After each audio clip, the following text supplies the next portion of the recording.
வணக்கம். ஆகாஷ்வாணி புதுச்சேரி மாநில செய்திகள் வாசிப்பவர் சரவணகுமார்.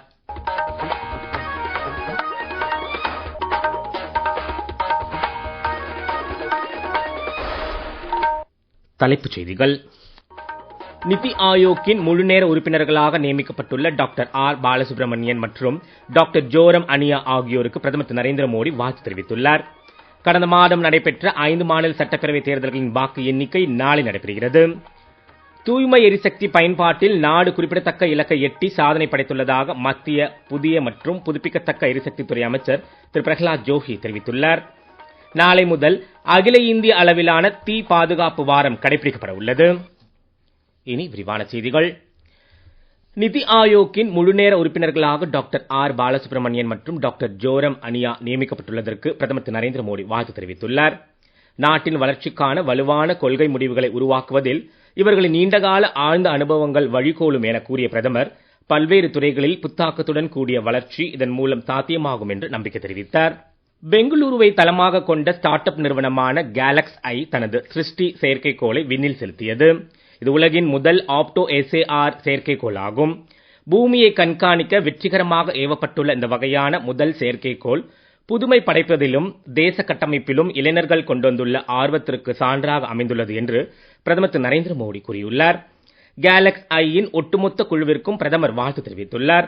மேலும் இந்தியாவில் தனியார் துறையால் உருவாக்கப்பட்ட மிகப்பெரிய செயற்கைக்கோள் வெற்றிகரமாக ஏவப்பட்டது ஒரு முக்கிய சாதனையாக திகழ்வதாக தமது வாழ்த்துச் செய்தியில் பதிவிட்டுள்ளார்.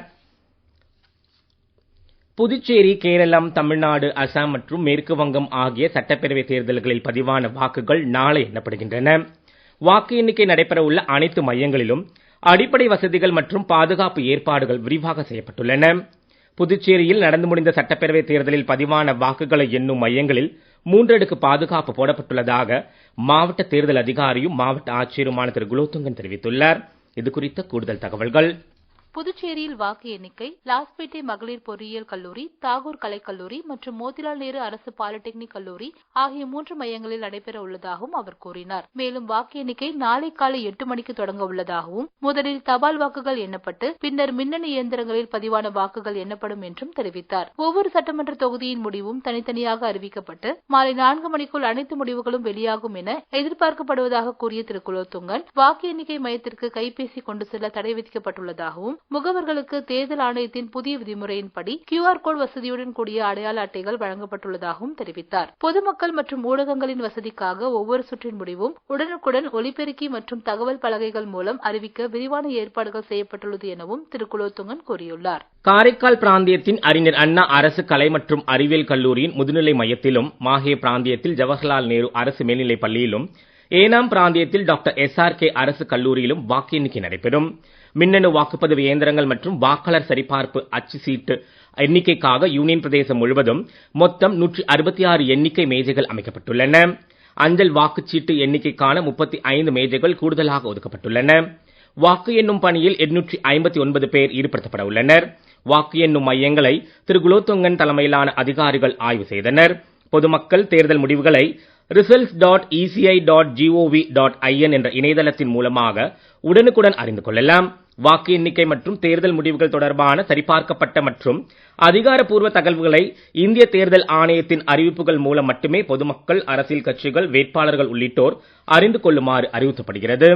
மேலும் வாக்கு எண்ணிக்கை நடைபெறுவதையொட்டி நாளை மதுபான கடைகள், ரெஸ்டோ பார், சாராயம் மற்றும் கள்ளுக்கடைகளை மூட வேண்டும் என கலால்துறை உத்தரவிட்டுள்ளது. மேற்கு வங்க மாநிலம் தெற்கு 24 பர்கானாஸ் மாவட்டத்தில் உள்ள ஃபால்டா சட்டமன்ற தொகுதியில் நடைபெற்ற வாக்குப்பதிவை இந்திய தேர்தல் ஆணையம் ரத்து செய்துள்ளது.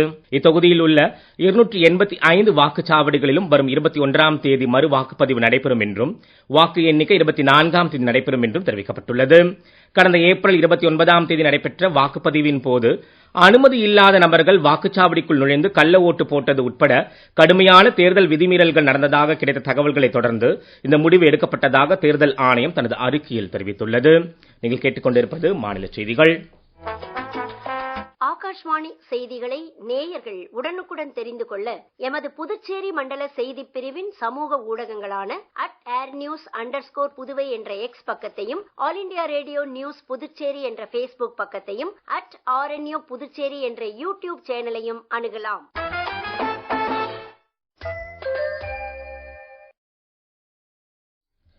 செய்திகள் தொடர்கின்றன.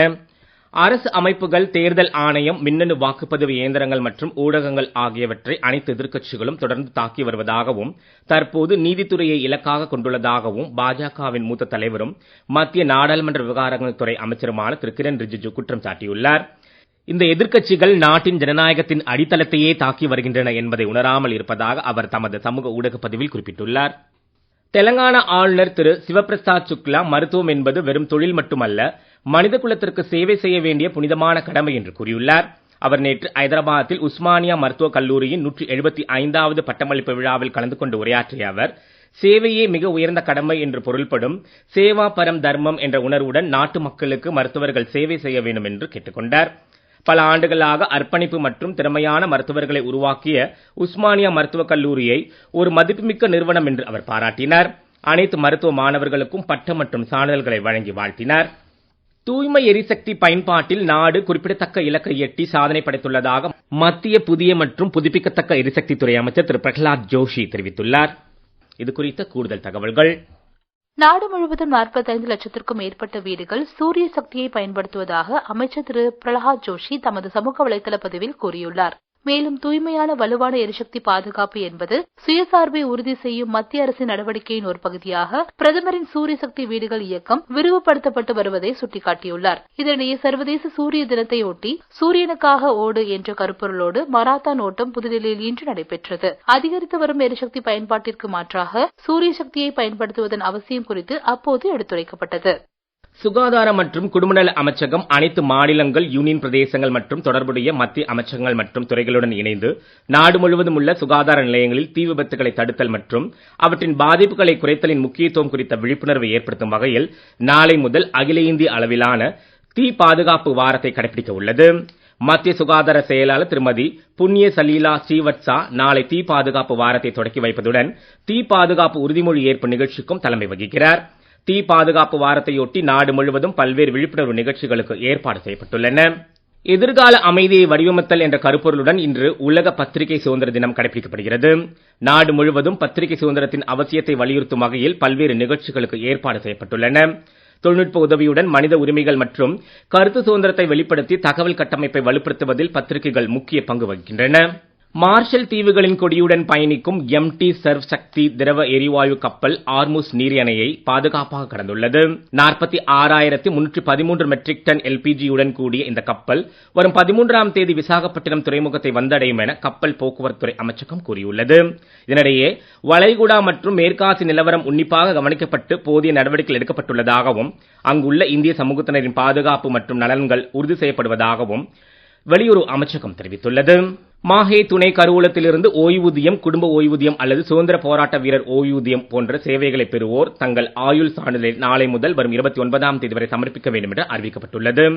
நேரில் ஆஜராக முடியாதவர்கள் அரசிதழ் பதிவு பெற்ற அலுவலரால் வழங்கப்பட்ட ஆயுள் சான்றிதழை தபால் மூலமாகவோ அல்லது அங்கீகரிக்கப்பட்ட பிரதிநிதி மூலமாகவோ அனுப்பலாம். www.jeevanpraman.gov.in என்ற இணையதளம் மூலமாக சமர்ப்பித்து அதன் நகலை அனுப்ப வேண்டும்.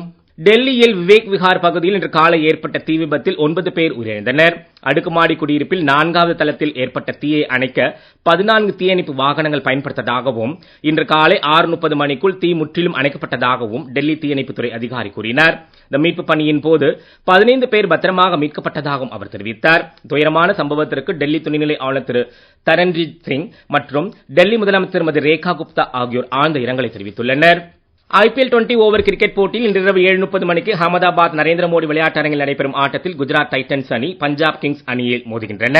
மீண்டும் தலைப்புச் செய்திகள். நிதி ஆயோக்கின் முழுநேர உறுப்பினர்களாக டாக்டர் ஆர் பாலசுப்ரமணியன் மற்றும் டாக்டர் ஜோராம் அனியா நியமிக்கப்பட்டுள்ளனர். புதுச்சேரி, கேரளம், தமிழ்நாடு, அசாம் மற்றும் மேற்கு வங்கம் ஆகிய மாநிலங்களில் வாக்குகள் எண்ணிக்கை நாளை நடைபெறுகிறது. தூய்மை எரிசக்தி பயன்பாட்டில் நாடு குறிப்பிடத்தக்க இலக்கை எட்டி சாதனை படைத்துள்ளதாக மத்திய புதிய மற்றும் புதுப்பிக்கத்தக்க எரிசக்தி துறை அமைச்சர் திரு பிரகலாத் ஜோஷி தெரிவித்துள்ளார். நாளை முதல் அகில இந்திய அளவிலான தீ பாதுகாப்பு வாரம் கடைபிடிக்கப்பட உள்ளது. இத்துடன் இந்த செய்தியறிக்கை நிறைவு பெறுகிறது. வணக்கம்.